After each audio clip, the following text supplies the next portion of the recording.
जय हिंद साथियों।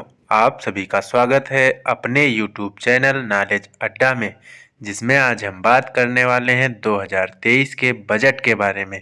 यदि आप हमारे चैनल पर पहली बार विजिट कर रहे हैं तो हमारे चैनल को सब्सक्राइब करें, जिससे आने वाली वीडियो आपको समय से मिल सकें। तो चलिए जानते हैं 2023 के महत्वपूर्ण बजट के बारे में।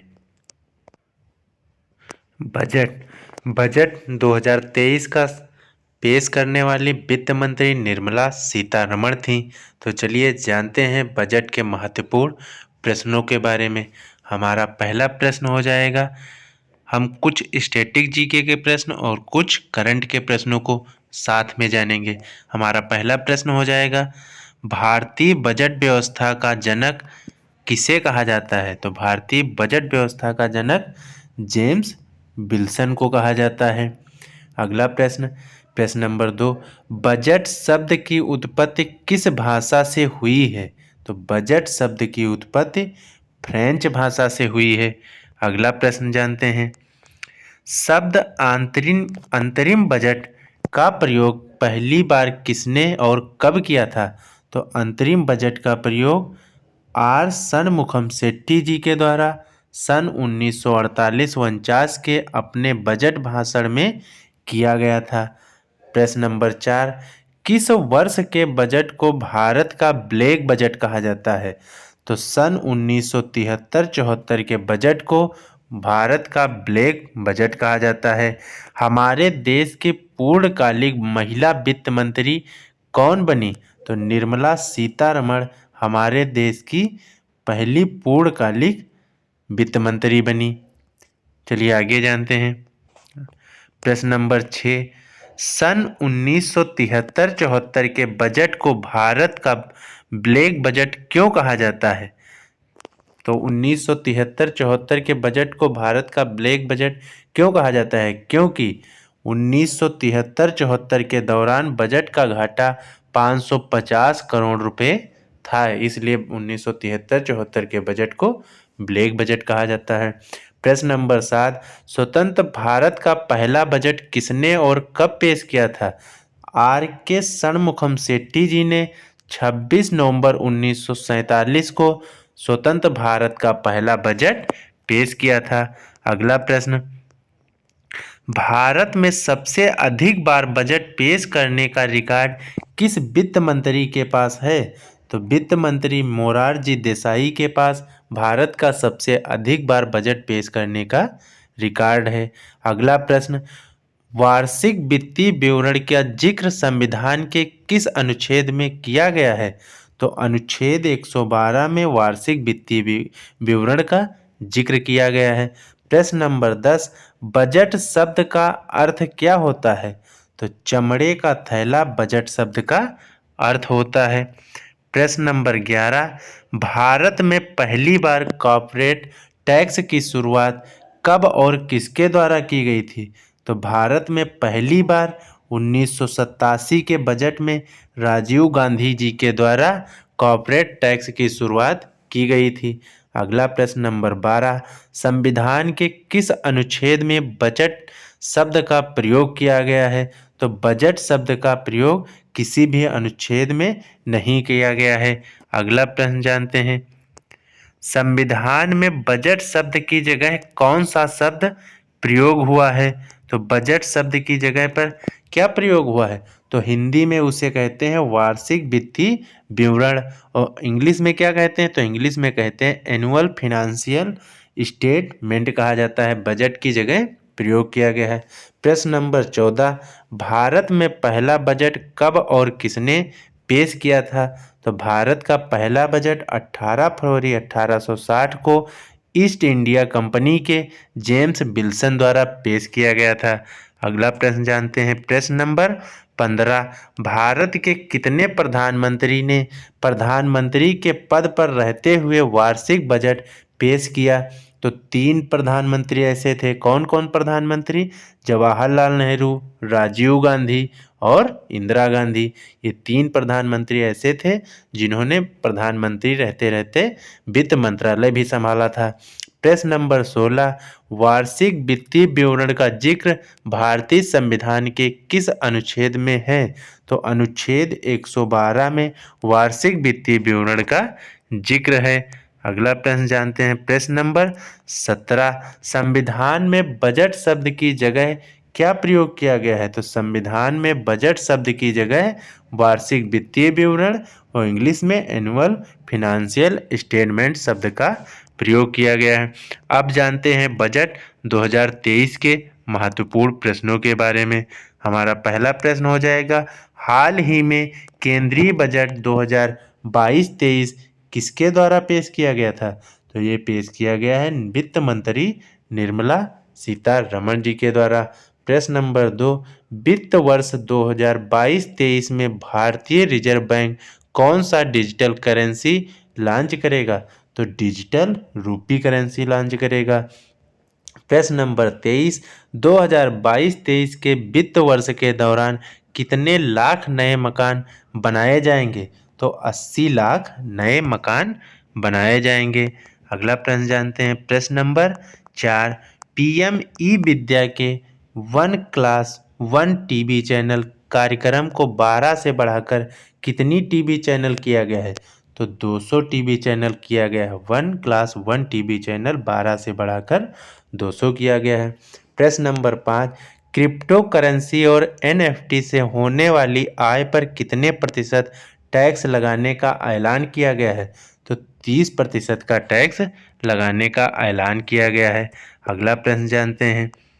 प्रश्न नंबर 6, वित्त मंत्री निर्मला सीतारमण जी ने देश में शिक्षा प्रदान करने के लिए किस यूनिवर्सिटी के गठन का प्रस्ताव रखा है? तो किस यूनिवर्सिटी के गठन का प्रस्ताव रखा है? तो डिजिटल यूनिवर्सिटी के गठन का प्रस्ताव रखा है।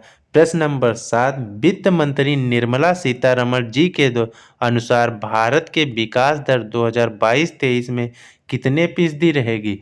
तो 9.27% विकास दर रहेगी। अगला प्रश्न जानते हैं।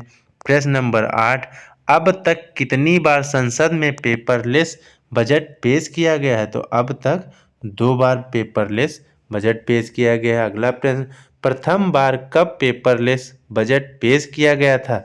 तो 2021-22 के बजट में प्रथम बार पेपरलेस बजट पेश किया गया था। अगला प्रश्न, वित्त मंत्री निर्मला सीतारमण जी के अनुसार रक्षा क्षेत्र में कितना प्रतिशत भारतीय कंपनियों के लिए सुरक्षित होगा? तो 68% भारतीयों के लिए सुरक्षित होगा। अगला प्रश्न नंबर 11, वर्ष 2022-23 का बजट कितने पिलर्स पर आधारित है? मतलब खंभों पर आधारित है। तो 4 पिलर्स पर आधारित है। अगला प्रश्न, प्रश्न नंबर 12, केंद्रीय बजट 2022-23 संसद में कब पेश किया गया?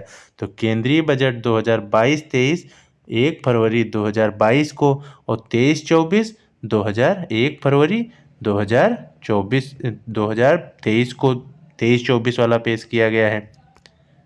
प्रश्न नंबर आगे जानते हैं।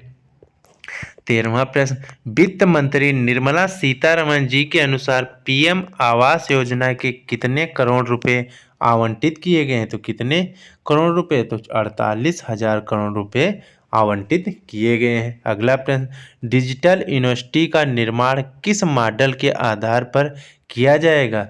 तो सब एवं स्कोप मॉडल के आधार पर किया जाएगा। अगला प्रश्न जानते हैं। प्रश्न नंबर 15, पूर्वोत्तर के विकास के लिए किस नई योजना का शुभारंभ किया गया है? तो पीएम विकास पहल का शुभारंभ किया गया है।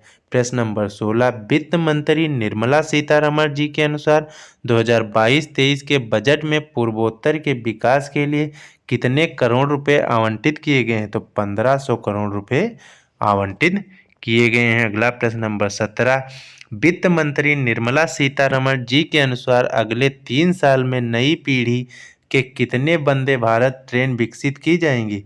तो 400 वंदे भारत ट्रेन विकसित की जाएंगी। प्रश्न नंबर 18, केंद्र सरकार 2022-23 में न्यूनतम समर्थन मूल्य मिनिमम सपोर्ट प्राइस यानी कि एमएसपी पर गेहूं और धान की खरीद के लिए कितने लाख करोड़ रुपए का भुगतान करेगी? तो 2.37 लाख करोड़ रुपए का भुगतान करेगी। अगला प्रश्न जानते हैं। कैपिटल गुड्स इंपोर्ट पर अब कितनी प्रतिशत की दर से इंपोर्ट ड्यूटी लगाई जाएगी? तो इंपोर्ट ड्यूटी 7.5% की दर से लगाई जाएगी। प्रश्न नंबर 20, वित्त मंत्री निर्मला सीतारमण जी के अनुसार 5G स्पेक्ट्रम की नीलामी किस वर्ष की गई? तो वर्ष 2022 में 5G स्पेक्ट्रम की नीलामी की गई। अगला प्रश्न जानते हैं, किस मॉडल से रेलवे का विस्तार किया जाएगा? तो रेलवे का विस्तार पीपी मॉडल पर किया जाएगा। पीपीपी मॉडल से रेलवे का विस्तार किया जाएगा। अगला प्रश्न नंबर 22, वित्त मंत्री निर्मला सीतारमण जी के अनुसार अगले 5 सालों में कितनी लाख नई नौकरियां बनने की संभावना है? तो 60 लाख नई नौकरियां देने की संभावना है। अगला प्रश्न नंबर 23, डिजिटल भुगतान को बढ़ावा देने के लिए देश भर में कितनी डिजिटल बैंक शुरू किए जाएंगे? तो 75 डिजिटल बैंक शुरू किए जाएंगे। अगला प्रश्न नंबर 24, वित्त मंत्री निर्मला सीतारमण जी ने 2022-23 के केंद्रीय बजट को किस वर्ष के रूप में मनाने की घोषणा की है? तो 2022-23 को अंतर्राष्ट्रीय मोटा अनाज वर्ष के रूप में मनाने की घोषणा की है। अगला प्रश्न नंबर 25, तराशे और पॉलिश हीरे रत्नों की पर सीमा पर शुल्क घटाकर कितना प्रतिशत किया गया है? तो शुल्क घटाकर 5% किया गया है। प्रश्न नंबर 26, राज्य कर्मचारी के लिए एनपीएस पर टैक्स राहत की सीमा 10% से बढ़ाकर कितने प्रतिशत किया गया है? तो 14% किया गया है। अगला प्रश्न जानते हैं, प्रश्न नंबर 27, भारत में 5G सेवा की शुरुआत किस वर्ष से की जाएगी? तो 5G सेवा की शुरुआत 2023 यानी कि इसी वर्ष से की जाएगी। वित्त मंत्री निर्मला सीतारमण जी के अनुसार किस वर्ष तक देश के सभी गांवों तक ऑप्टिकल फाइबर पहुंचाया जाएगा? तो वर्ष 2025 तक सभी गांवों तक ऑप्टिकल फाइबर पहुंचाया जाएगा। अगला प्रश्न नंबर 29, स्थानीय कारोबार को बढ़ावा देने के लिए किस योजना को बढ़ावा दिया गया है? तो एक स्टेशन एक उत्पाद योजना से स्थानीय कारोबार को बढ़ावा देने की योजना दी गई है। अगला प्रश्न नंबर 38, भारत में ई पासपोर्ट को किस वर्ष लॉन्च किया गया है? तो 2022 से ई पासपोर्ट को लॉन्च किया गया है। अगला प्रश्न नंबर 31, लास्ट प्रश्न, सूक्ष्म लघु एवं मध्यम उद्योगों की रेटिंग के लिए कितने हजार करोड़ रुपए का कार्यक्रम को अगले 5 वर्षों में शुरू किया जाएगा? तो 6,000 करोड़ रुपए से अगले 5 वर्षों के कार्यक्रम शुरू किया जाएगा। दोस्तों वीडियो कैसा लगा कमेंट करके बताएं। वीडियो को लाइक करें, चैनल को सब्सक्राइब करें। मिलते हैं अगले वीडियो में, तब तक खुश रहिए, मस्त रहिए, पढ़ते रहिए। धन्यवाद।